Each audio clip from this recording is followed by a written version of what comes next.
Hello folks, my name is Greg DeLane. I'm the broker and owner of G. DeLane Real Estate.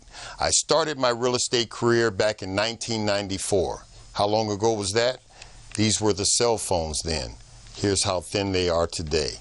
I developed this show because I believe that experience is the difference. My guests are experts at what they do. We come together to help make your real estate experience more pleasurable and profitable. Let's get started. Enjoy the show.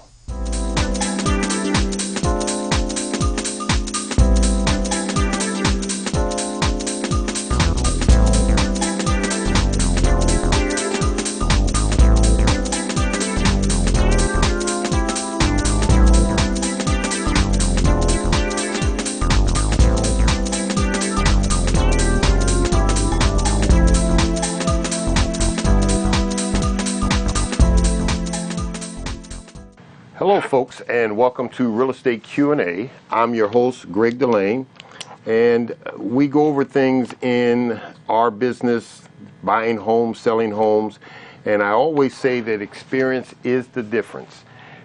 Because I say that all the time, I only have people on my show that have some time in this business. I am pleased to have Mr. Mark Aakjar back with us today. He has done a show before, but times have changed and there's new things going on with the home inspections. So I have the owner, Mark's Inspections, and without further ado, I want to introduce Mark Aakjar. Hi, how's it going, guys?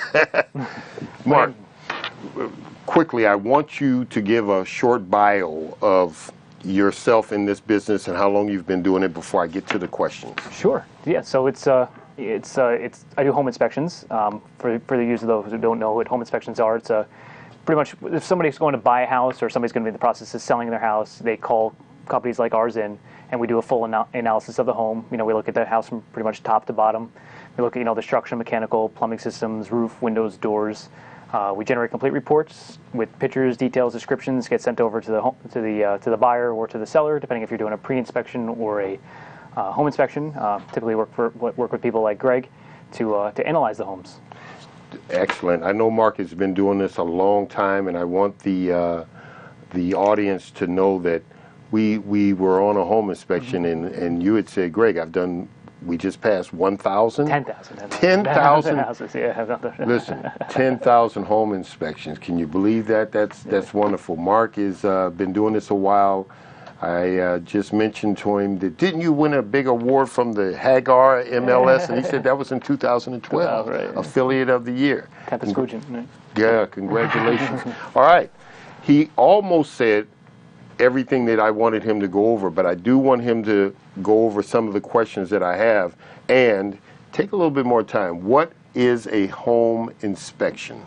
Yeah, so the home inspection is an educational process for people who are, again, mainly we work with buyers. We work with some sellers too that want to know their house before they go to sell it, but mainly for buyers.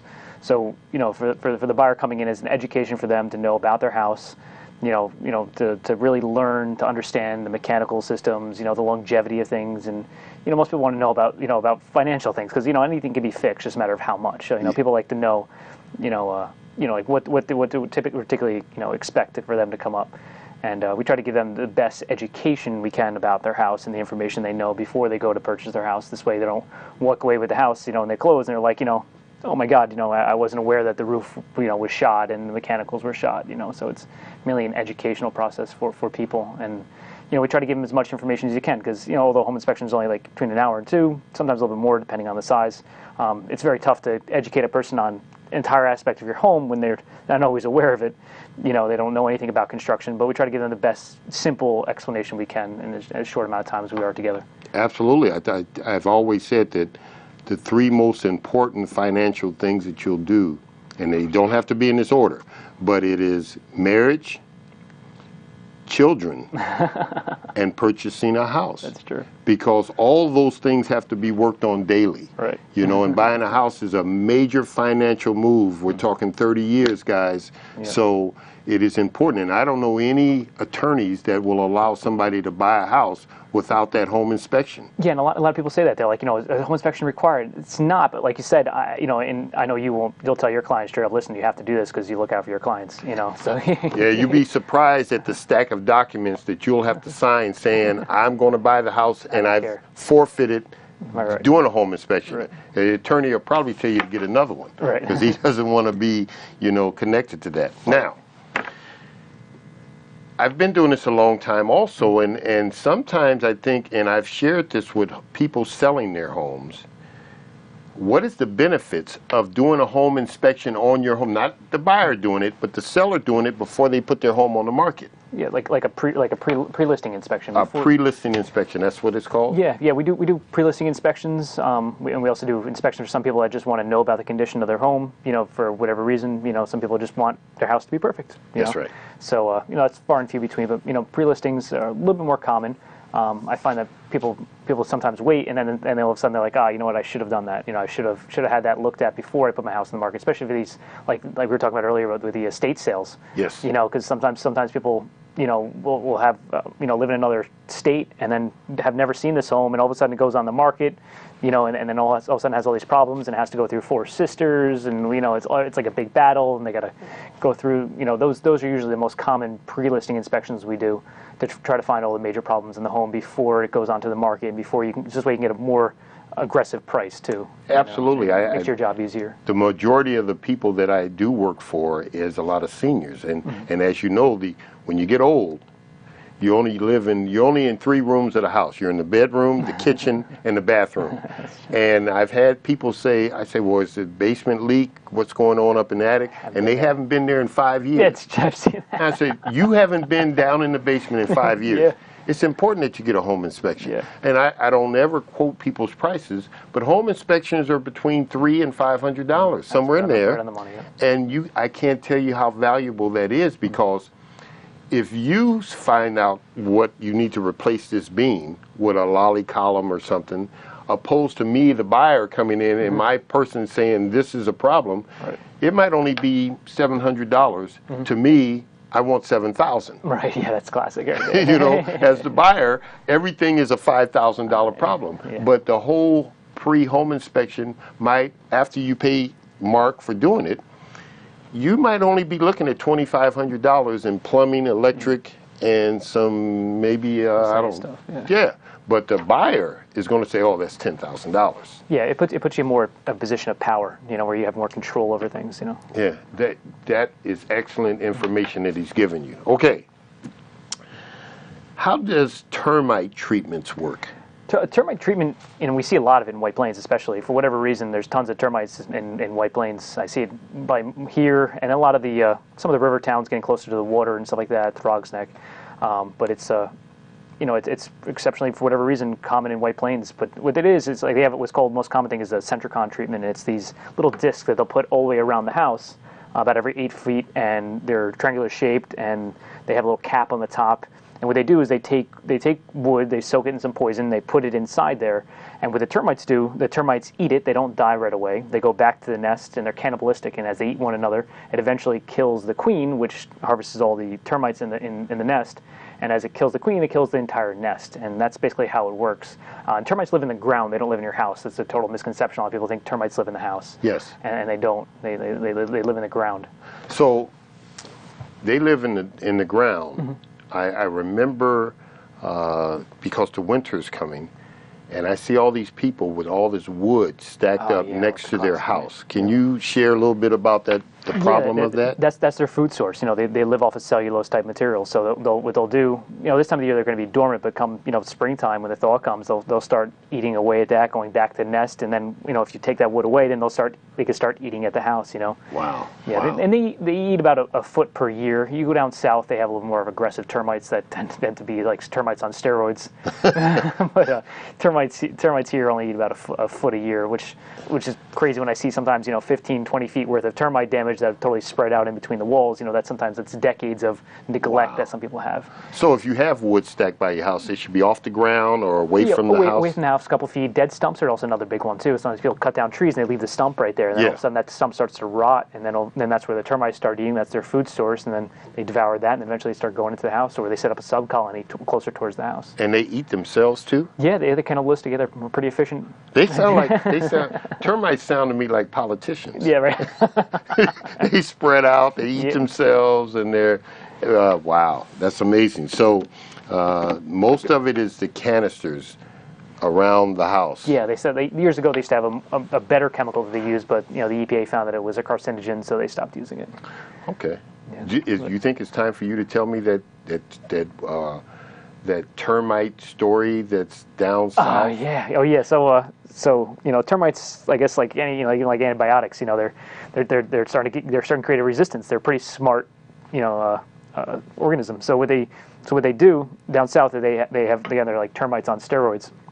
They set up the treatment on the outside, and what they'll do is that they started soaking them in this particular type of poison, which was like sweet. So the termites, after like several decades of doing this, actually began to adapt to not eat the sweet,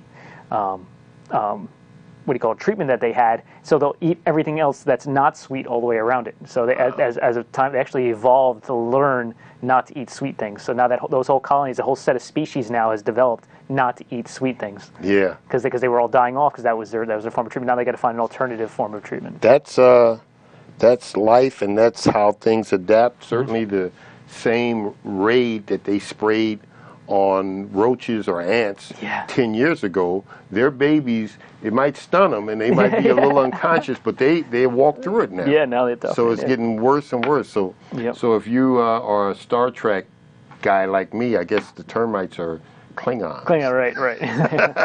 They're Klingons. All right. I'm starting to see solar panel come up everywhere. Yeah, they're popping up more and more, Greg. You're right. It's solar's great for the right person. In Westchester, you tend not to see it as much, except for like the leasing programs. A lot of times, you got like Solar City out there. Hopefully, they don't come take a hit on me or anything. But I'm not a huge fan of Solar City. It's a leasing program. I guess it's good for certain people because you say you're paying $150 a month, and now you just want to pay $120. You want 0% down. It's a good way just to make an easy transition. But in the long run, it's not worth it because when it comes time to resell, you don't have any added value to your home. You've paid a premium on these solar panels, and at the end, you don't own anything. So in Westchester, people only own their house about 7 years. It takes you about 15, usually just to break even.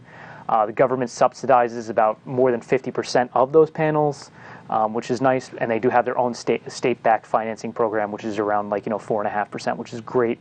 But the leasing program, to me, really isn't worth it, and it really doesn't create any advantage to our economy as it is, because they take advantage of all these government subsidies, and they don't give you any. They don't give you the benefit really as a homeowner or to continued use. And some of the good solar panels, the one that you want to buy, that leasing companies don't give you. So the efficiency after 15 years really starts to drop off. Whereas if you buy like a good panel, like a SunPower panel, which is like the Mercedes-Benz of solar panels, they'll last you 40 plus years. And there's still SunPower panels from the 70s that are still running like 80% efficient. Wow. They're copper-backed. And wow. A lot of people don't want to look at them, but they see it's an eyesore. Me, I see it as more of a financial investment, in the long run. But it does take certain people a certain amount of time to break even with it. Mark, I have no real knowledge of solar panels. Maybe I should have somebody on here, but are you telling me, see, when I drive by it and I see the signs out that they just put solar panel up, I thought the guy pulled some money out of his house, paid $15,000, and he owns it and it's done. Those are the smart guys. A lot of people are. That's why the Solar City's kicking on so much, because they're just a leasing program. You don't actually own the panels. So really, yeah, it's forever leasing. And your efficiency, again, the panels they use, they might be like, they're the most efficient panels, but they're not. They don't have a good material inside them. So after time, they start to actually break down. So their efficiency starts to drop off very rapidly. Well, most things are built so that right after the 8 years, the thing blows up. You say, well, wait a minute, why didn't this thing last me 40 years like the furnace my dad had when they want you to have to come back and see him. Right. So there's a leasing program with the solar panels. Yeah, leasing and buying. Yes, the disadvantage of buying is the initial like $3,000 investment that a lot of people can't put up front. But if you can do that, that's the buying program is really the best way to do it. If you buy them out, put the $3,000 down. Approximately, this varies, and you're right on the money. It's around 15 grand for the system, but you can finance it for 15 years from the state, at like $100 a month, $120 a month, and at the end you own it. So now at the end of 15 years, now you're paying now you're only paying $20 a month for electric, and especially being on like Con Ed, who's the most expensive electric in the country. Yeah. It's definitely worth it. I'm actually surprised that more people don't have it in Westchester. The only reason why they don't is because the average person only lives in their house about 7.5 years in Westchester. Whereas if you go upstate, more people tend to live there longer, so you see it more commonly. So I want to buy a house that a guy just put the solar panel on last 6 months. Mm-hmm. Is that so? I have to take on that problem? Yeah, if it's a leasing, then yeah, you'd have to take on that lease. And yeah. Wow. Yep, it's with the leasing. You don't see it, and if you talk to the appraisers too, they don't see they're not adding value to it yet. Especially for the lease. For that, and it's messing it up. And honestly, as they start to lease out to more people, it will actually put them on the top of the map as far as being an energy provider. So now they're actually becoming more of a profitable company because now they're able to now sell off electric at their own price rate because they have more because they'll be able to sell back electric. So it'll be like Entergy and Solar City will be like the main energy providers for the area. That's incredible. Thank you for bringing that up, because when I start seeing 1,000 of them go up in my neighborhood, I did a show. My last show was done on reverse mortgages. Right. And reverse mortgages came out about 10 years ago. Everybody was doing it, but now some of the houses I'm selling had reverse mortgages on it, and they are relentless.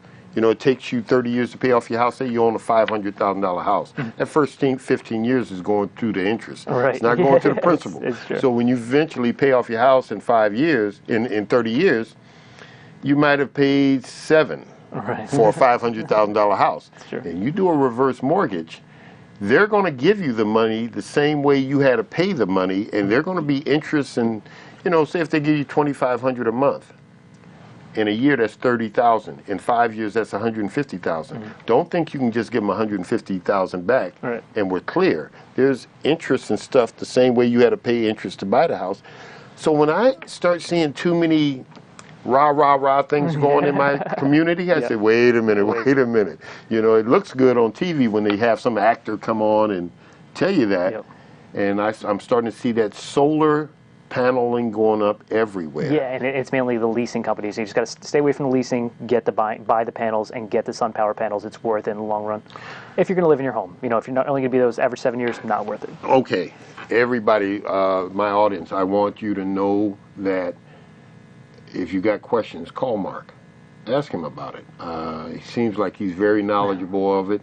And also, I challenge anybody to come to my show and stand up for what you think, why they're the greatest thing since sliced bread. You're welcome to come on the show, but know that you're going to be asked some questions, because I might have somebody on the show that used your solar panel and couldn't sell their house or got into some crazy nonsense, because we want to give the ups and downs of what's going on so people can understand. Okay, back to what you do. You do it well. He's lying. Yeah. Gas heat versus oil. Oh yes, that's a classic thing. This year, oil's great. It's traded at, I think, at like $36 a barrel now, which is like the lowest it's been in like 6 or 8 years. Oil's good this year, but it is a finite resource. Eventually, we will run out, and it does fluctuate because it is a publicly traded commodity, and so it's going to go back up. Just a matter of when. But right now, oil's pretty good comparatively. Compared to last year and the many years before that, it was not, and it's not going to be again. But for now, it's decent. A lot of people don't take advantage of Con Ed, Nice Egg. I don't think it's LIPA now, but whatever, Orange and Rockland, whatever. A lot of them have subsidies too, where they'll actually give you money. So if you currently have oil and you want to convert to gas, they'll give you money towards an incentive to convert. And a lot of people don't take advantage of that. They'll even give you sometimes money for fridges and stuff like that too. Well, what holds up the longest? Say people say, "Oh no, I've had oil all my life." Mm-hmm. I just saw something on one of the shows I was watching the other day, that there is a county in New Jersey now that they're not insuring any more underground oil tanks. Oh yeah, it's the whole state of Connecticut is actually like that. There's if you have an underground oil tank in Connecticut and you want to transfer sale, you have to pull that oil tank out of underground. And have an above ground tank. Although some of the new underground oil tanks are great, Yeah. but they're dual line. They come with a transferable warranty. The old oil tanks have destroyed the reputation and the mindset of many people, and especially politicians who write the laws. So Yes. they just rather say, you know what, no oil tanks underground. So it's unfortunately, although there's some great underground oil tanks now, the old ones have ruined the reputation for everybody. Why did they originally start putting them underground? They started doing like gas stations, and you can put it underground. It was convenient, it's you didn't have to take up that big oil tank in your house, and you just fill it right from the outside. And Yeah. it was just it worked out great, except for when they started leaking, during the Vietnam era, when they had they had limited supply of steel, they started making them real thin, and those were the ones that really kind of went out. Sometimes Yeah. like the 1930s ones, they're great. People do. Well, we don't do the testing, but we're on inspection when people do the vacuum test for them, and they pass all the time. The old ones from the 20s and 30s. But those Vietnam era ones, they're a little tough. Yeah, I remember when I first got in. I'm telling my age now. When I first got into business, they used to blow into the oil tank. Oh yeah, they were precious a vacuum testing, and they still call it what do you call it? Yeah, they used to blow into the oil tank and seal it off, and once they blew it, they would see if the pressure dropped, meaning that they're pushing more oil into the ground. Yeah. But now they do a vacuum and they sit and they put earphones on, and they listen for it. Listen But to air bubbles, yeah. I also, and I'm telling my age again, they used to be able to just cut the tank open, get all the oil out, fill it with sand, and leave it in the ground. Yeah, you could still do that. You can abandon them. I'm not a huge fan of that. I tell people to pull them up. It's usually around $3,500 to pull it out. It's like $2,000 to abandon it. Yeah. Me personally, I'm like for the extra $1,500, I'd rather just pull it out, be done. This way, you can dig up, make sure it's all in good shape. You never have to worry about it ever. It's kind of like the asbestos thing. People are like, I can encapsulate it for 500, or I can remove it for 700. I'm like, I'd rather see you remove it, man. Yeah, just get take it out of there. Yeah, get it out of there. I know that the biggest oil tank problem I had, and I was doing a foreclosure it was in Yonkers. Was it in Yonkers or Mamaroneck? Anyway, once they pulled that tank, they had to remove the dirt until you couldn't smell oil at all. Oh yeah, so they're supposed to keep digging and digging. I've seen them getting right into the aquifer sometimes. It cost $10,000. Oh. But the bank had to pay it because it was their foreclosure, and I can't tell you how many trucks came and removed it. But that's the way things are going in this world. And you got to make sure you have insurance, or at least your client has the insurance before they do the test. Because once somebody comes in to do the test, if it leaks, they open up a spill permit with the DEC, and they have X amount of days to remediate it. If they don't, they become famous real quick. Well, let me say this, and I don't know if this is still the law, but you get 2 chances. Once it fails, you have to do whatever you have to do. Yeah. And I've saved some oil tanks by I had to dig down to the top of the tank. Oh, right. Let's change all the fittings. Yeah, that's what's the most common thing. Change the fittings. Make sure that once it's sealed, and it could just be 2 turns of something, the tank is fine, but the airline doesn't hold because there's a loose fitting somewhere. Yep. Or the guy is putting oil in, some kind of, that thing that's sticking up out the ground, it's been tapped, and it cracked somewhere, so seal around. If it fails the second time, you're done. Done. Yeah. Yep. You can stick a fork in you because you're done. Yeah. You just hope you have good insurance. Yeah. Well, that's a big one there. That's going on, this underground stuff, and it's good that they have insurance. I know that you have to have it. Insurance is what if insurance. Yep. What if this happens? I have health insurance. I don't want to run down to the hospital and use it. But if something happens, you got to be able to use it. All right. Yeah, and gas heat's great too. Gas. Yeah. Okay. Gas is super efficient.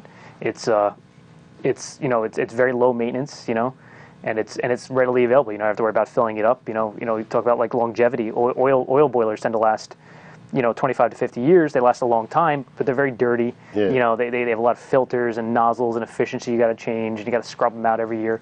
Gas is, I don't want to say maintenance free, but it's maintenance, like pretty much little to no maintenance, as compared to oil. And they last, I've seen gas boilers from the late 1800s that were converted from coal to gas and still running great, So they gas is great. I did a house in White Plains when I first got into business when I was with Century 21 Wolf. In the late 1800s? Yeah, I went down there. The whole furnace was encased in asbestos. Oh, yeah. I couldn't believe. I said, "Oh my God, what is this?" And the guys, my plumbers, they've been around. I use BC Plumbing, and Chris is maybe in his 40s or early 50s, but his father started the business. Wow. And Nat has got to be 75 or 80 now. Wow. And him and the guy who taught him was with him. And they said, "Oh, that's a old 19, that's a BJF." He named it. I said, "Oh my God." They're great. It's a great material, man. It's just a carcinogen. It's besides that, it's just fire retardant, very well insulated. If it got wet, it still worked. Yeah. Mark, it kind of gives you cancer. We got 2 minutes and 53. Okay. I want to ask you one other thing, but what is your website and what is your phone number? My website is www.marksinspections.com. That's www.marks, M-A-R-K-S, with inspections with an S at the end.com. Okay, and what's your phone number? 914-774-5025. All right. We got a couple minutes. I don't start shutting it down to 30 seconds, so we got another minute and a half. I want you to talk about LED lighting. Yeah, LED lighting is great. A lot of people still carry the incandescent bulbs, around. I see them all the time. I tell people, even the short-term LED's worth it. They don't burn out. It's one of those few things you can do to buy and saves you money, and you don't have to worry about changing that as often. The average LED light lasts like 25,000 hours, compared to an incandescent, which lasts like 1,500, 1,300. And it takes about as much electric to run one incandescent bulb as it does about 10 or 12 LED bulbs. So it's very, very efficient. And again, with the subsidies, a lot of times the energy companies will give you money towards that too. There's like the Green Team, I think, that kind of does, and other electrical companies will actually give you money towards converting from incandescent to LED. They want everybody to pay to use less so they can charge you more. That's their motive. That's wow. Yeah. So if you see me, not tomorrow, you'll know why they kind of put the hit on me. Well, Gail and I, we purchased a foreclosure, and then on this condo, we were doing some work on it, and I have LED lighting on the front porch and on the balcony. Oh, they're great, yeah. And Gail called me and said, "We got some damaged stuff because where am I putting the bulb?" And I said, "Honey, it's LED. Just turn the light on. It's just as bright." Now, some of the people in the complex are saying, "Where'd you get that?" Because they got the old, things, but it works out just fine for me. I think this has been a great show, Mark. Me too, you covered a lot of stuff. Experience is the difference when you want to know why this baseball player is doing so well or this football player, and why does this golfer do so well. All the experience. Experience is the difference, and you can't beat that. I want to thank you for being on the show. Let me see, one more thing can I ask you? How often, how much time do you need if somebody calls you right now watching the show before you can get out to see them? Well, now we got me. I got 3 guys working with me, so it's pretty much every day. The story of my life is I live for tomorrow. People can accept their offer. Especially in the springtime, they got to move right away because they're getting competitively outbid. Yeah. So I've had inspections. I've been rolled into bed 9 o'clock, 10 o'clock at night. Be like, "Can you do one tonight?" I'm like, "It's 9 or 10 at night. What do you mean by tonight?" So. Mark, thanks for coming on the Thank show. You, Greg. And appreciate it, man. See you next time. Thanks so much. Bye-bye.